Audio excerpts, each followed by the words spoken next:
Now, I request you, Honorable Madam Sonia Gandhi ji, to deliver a speech.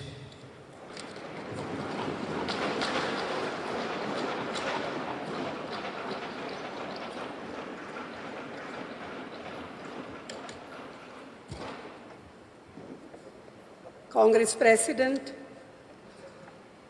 Mallikarjun ji, Rahul, Venugopal ji, Pramod Tiwari ji, Gaurav Gogoi ji, K. Suresh ji, members of Parliament, friends.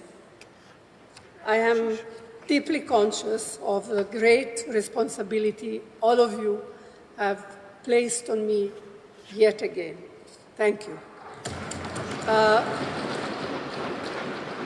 Let me, first of all, greet and congratulate all the newly elected Lok Sabha members of Parliament. You have fought a tough election under the most challenging of circumstances. You have surmounted many obstacles and campaigned so very effectively. Your success has given us a much greater presence in the Lok Sabha and a more effective voice in its proceeding, both of which will help give greater strength to our participation. The Indian National Congress has once again demonstrated its resilience. It was up against a mighty and malevolent machine that was doing its utmost to destroy us. It tried to cripple us financially. It carried out a campaign against us and our leaders that was full of lies and defamation.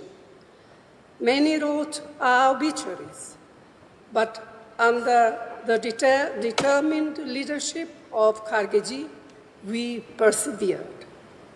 He is an inspiration to us all. His commitment to the party organization and its ideology is truly extraordinary, and we all have to learn from his example. The Bharat Jodo Yatra and the Bharat Jodo Nyaya Yatra were historic movements which rejuvenated our party at all levels. Rahul deserves special thanks for his tenacity and determination to fight on in the face of unprecedented personal and political attacks. He also shaped our narrative on guarantees and on the protection of the Constitution very sharply.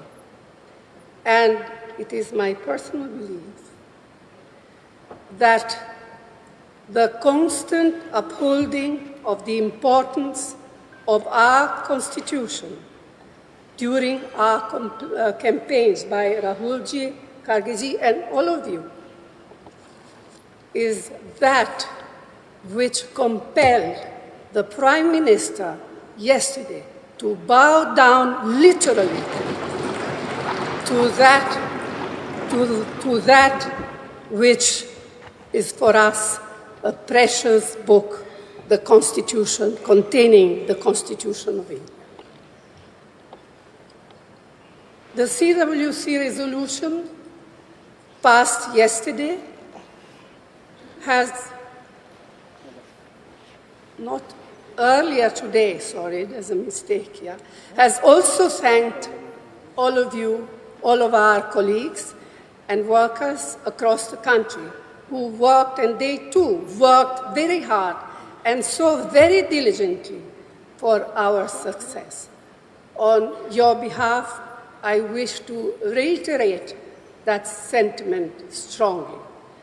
Lakhs of workers in both rural and urban areas have stood by the party in the most difficult of times. We salute their courage and commitment. We owe them a debt of gratitude. Ours has also been a campaign where we have functioned truly as a collective. To those of our colleagues who contested the election but lost, I extend our full support and tell them that they fought valiantly and did our party proud. Our numbers in Parliament have increased significantly. Not only is the Indian National Congress a large contingent in the Lok Sabha, but we are bolstered by the strength of our India partners, some of whom have themselves come back impressively. Yet, as we celebrate our recovery, we must also reflect what we need to do to improve our position in states where our performance has been far below our expectation. The Congress President spoke about this earlier in the day at the CWC, and I wish to reinforce his plea. The Prime Minister, who sought the mandate solely in his name to the exclusion of both his party and its allies, has suffered a political and worse, a moral defeat. In reality, he has lost the mandate he sought and thereby lost the right to leadership as well. Yet, far from taking responsibility for failure, he intends to get himself sworn in again tomorrow. We do not expect him to change the substance and style of his governance, nor take cognizance of the will of the people. That is why, as members of CPP, we have a special obligation to be watchful, vigilant, and proactive in holding him and his new NDA government accountable. No longer can and should Parliament be bulldozed like it has been for a decade now. No longer will the writ of the ruling establishment be permitted to disrupt Parliament whimsically, mistreat members, or push through legislation without due and proper consideration and debate. No longer can and should parliamentary committees be ignored or bypassed like they have been since 2014. No longer will Parliament be muzzled and stifled as it has been over the past 10 years. We have challenging times ahead. We have to be alert, prevent any attempt to increase polarization and erosion of secular and democratic values. So this is a renewed opportunity for us as a party that established parliamentary democracy in our country to bring parliamentary politics back on track to where they legitimately belong.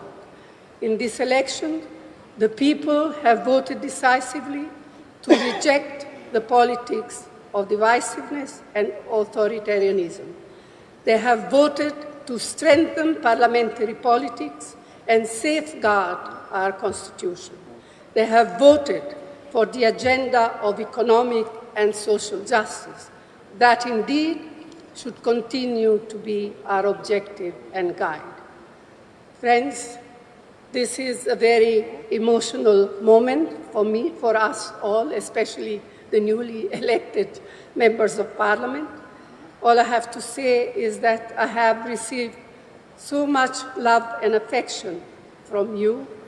So let me close by the assurance to you all that I will do my best and more to fulfill the trust and confidence you have continue to place on you.